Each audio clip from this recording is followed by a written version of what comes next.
Hey, it's Drew Bennett from Ben Spark Family Adventures, and today I went to go see Spider-Man Homecoming, and I am going to spoil the whole thing. I'm not doing a non-spoilery blah blah blah talk around it.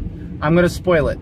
Spoil it, spoil it, spoil it, spoil it, spoil it. Did I mention I'm going to spoil it? Turn it off now if you haven't seen it, because I'm just going to say what I want to say about it. That's it. That's all. And so here we go. Here's our spoilerific part of the vlog. I went today with my wife Allison, and we hadn't been out in a while for us to go into the movies, so that was good. We got a chance to go out, and since I worked weekend nights, I'm on my way to work right now.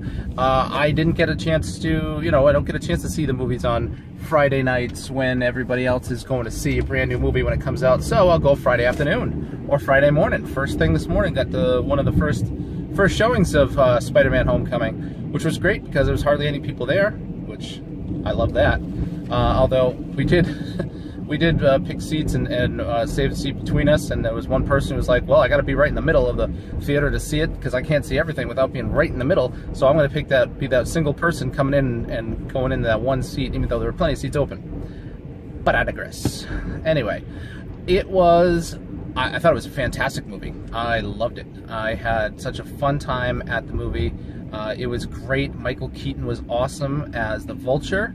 And so basically the movie starts off where Michael Keaton's the Vulture. Well, he's not the Vulture at this time. He's a guy, he's running a crew that's doing cleanup on the Battle of New York. Okay, so 8 years ago, doing the cleanup in the Battle of New York. And that way, he's just trying to support his family. He's the little guy.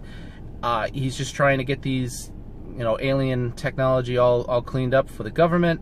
He's got a contract, and suddenly the Department of Damage Control comes in, and they say, you're out, you're done. He's like, I got a contract. They like, take it up with our superiors. And, he's like, I bought trucks for this. I got guys who depended on me. And, they're like, nope, we'll take it over, and now Department of Damage Control has it. Now, Damage Control is actually was a comic book. There was 4 issues of the comic book.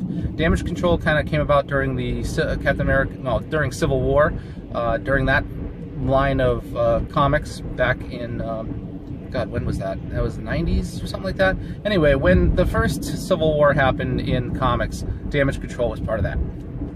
And, with every one of these different incidences, there are people that need to clean it up, and so that's what Damage Control does. Now, this was Damage Control pushing out the little guy, and Damage Control at this point is run by Tony Stark.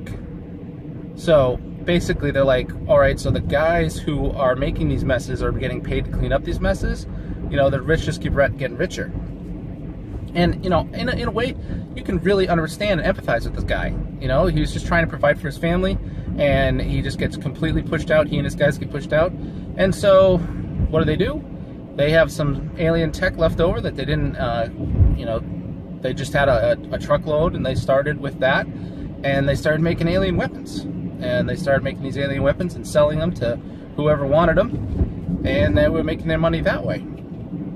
And through this, we meet up with Peter Parker. It starts off with him at the end of, during Captain America Civil War, where he battles, he gets in that fight with all the superheroes, and he's actually making like a little video vlog about it, which is funny.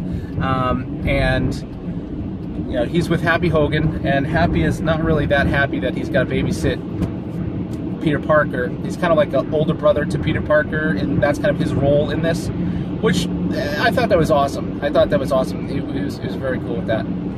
Anyway, I'm probably going to get way too many things going on with this movie, but it was phenomenal. They did an excellent job with the character of Peter Parker. Tom Holland is amazing. He gets that character, and this is like the first time that Sony has really gotten the character down, and that's well to do with Marvel and the influence of Kevin Feige. Now, I met Kevin at a blogger press conference there for, I believe it was Avengers Age of Ultron. So I was out for Avengers Age of Ultron, and we got to interview Kevin Feige, which was awesome. He was a cool guy. And anyway, you know, he was definitely has Marvel in good hands, especially in all these different MCU movies. Now this Spider-Man Homecoming, this is part of the MCU. It's definitely part of the MCU, despite it being part Sony, part Marvel. And you know, and because of that, you know, the character of the Vulture is MCU canon, and then we've got the character of Ned, who just wants to be the guy at the let's see, the guy in the chair. That's what he wanted to be called, the guy in the chair. It's basically the guy behind the guy, telling him, you know, where to go and what to do, and he gets his hero moment in that. And it's so awesome.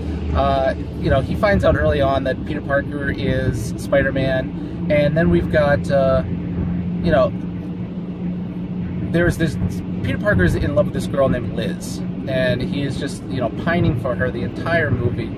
And we find out that you know, Liz likes him too. Now, Liz also likes Spider-Man, and you know, she never finds out that he's Spider-Man at all. But you know, Ned's like, you've got this in. You can say that, you know, he basically says that, you know, Peter knows Spider-Man and all that stuff. Anyway, through a series of events, they're part of an academic decathlon team, and they're put into peril. Spider-Man saves them, and thus saves directly Liz's life.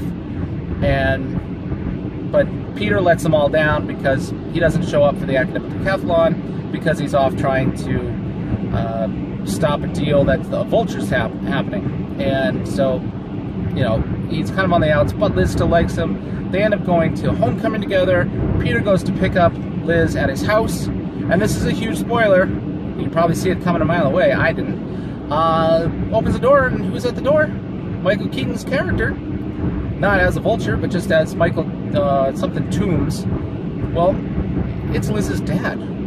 So you think going up to pick up your date at your their parents' house is going to be awkward?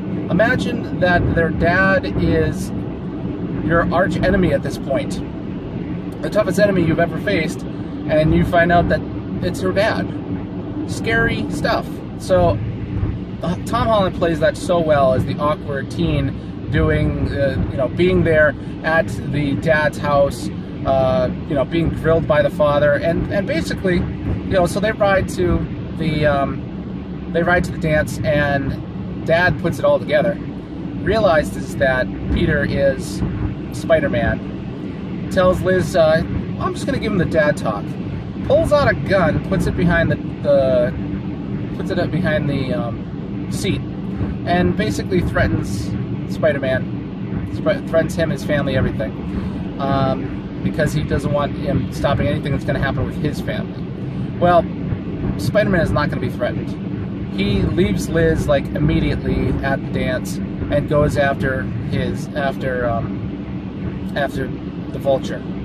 But he gets thwarted by the Shocker, and Ned gets to do another hero moment where he stops the Shocker from pummeling Spider-Man. Spider-Man was able to capture him, and then he goes after the Vulture, and it's like the final, you know, the showdown there, where the Vulture is trying to take a plane from the Avengers. It's like the Avengers are moving out. They've sold Avengers Tower, and they're moving out to upstate New York.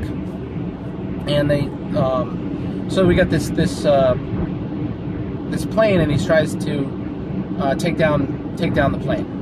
So Spider-Man finds the Vulture and kind of hitches a ride onto him. So when he gets onto this plane, the Spider-Man's on the plane too, and he stops the Vulture from taking the plane and all the things that are on it, so that he can get this like big score. And I think, you know, the big score is probably some arc reactors.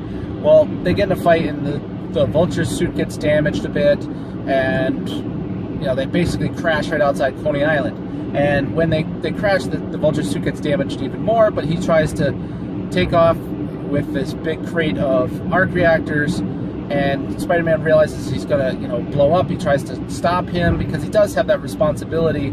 You know, he has this code of responsibility. That's what Spider-Man's all about, and tries to stop him from, you know, killing himself by trying to, he doesn't even realize it's gonna blow up. And so Spider-Man stops him, but tries to stop him, but he still flies away. There's a big explosion. Spider-Man saves his life, but webs him up with all the stuff and leaves a little note behind. So basically saves the day for Happy Hogan, not losing the shipment of all the stuff from the Avengers Tower, and saves the life of the Vulture, and also captures the bad guy. Well, now Liz's family, they gotta move, they gotta leave, and so things don't work out with him and Liz. And Tony Stark finally, recognizes that he, Spider-Man now has the ability to be an Avenger, and he invites him to become an Avenger, which, he brings him to the facility up in upstate New York to become an Avenger, and in that way, he's got this brand new awesome looking suit, and another awesome looking suit, and he turns him down, and he goes home, and in the meantime, Iron Man had a whole bevy of reporters behind a door, and there's a whole controversy out there about this line in the movie where he says, I got a whole bunch of reporters behind that door and not bloggers, and bloggers have lost their minds over it, and whatever. Duck, back, rolling off. It's a line in the movie. I don't care. And I don't care how whatever. Anyway, the movie sets up for Spider-Man Homecoming 2 in the first end credit scene, which is the Vulture in jail, and there's another guy who comes by, and he's got a scorpion on his neck, and he says, word has it that you know the identity of the Spider-Man, and Vulture doesn't give him up. So saving his life, has some meaning for him. I mean, he was basically a good guy who was pushed too far and became a bad guy. And, that's what made him really dangerous, and that's what made him really human. And throughout the whole movie, everything was just great. Except for Aunt May's wardrobe. What's with the giant high-waisted pants? Like, she was supposed to be, she's Aunt May, but she's a young, attractive Aunt May, but she wore these, like, it was almost like, I don't know, is that what women wore in the 70s sort of thing? Is that coming back? Or does Aunt May have her own style? Either way, I didn't really care for her outfit. All these just weird high-waisted pants. But she was awesome. She was fun, and she finds out at the end the identity of Spider-Man in the final scenes of the movie. So that's it. That's my spoilery talk on Spider-Man Homecoming. I hope you liked it. I hope you didn't watch it and realize that I spoiled everything for you, because guess what? I told you spoiler about 50,000 times at the beginning of it. Anyway, Drew Bennett from Ben Spark Family Adventures. You can find me on Instagram and Twitter as Ben Spark, Facebook.com/I'm Not a Famous Blogger, and you can find me making videos every day. Thanks for watching.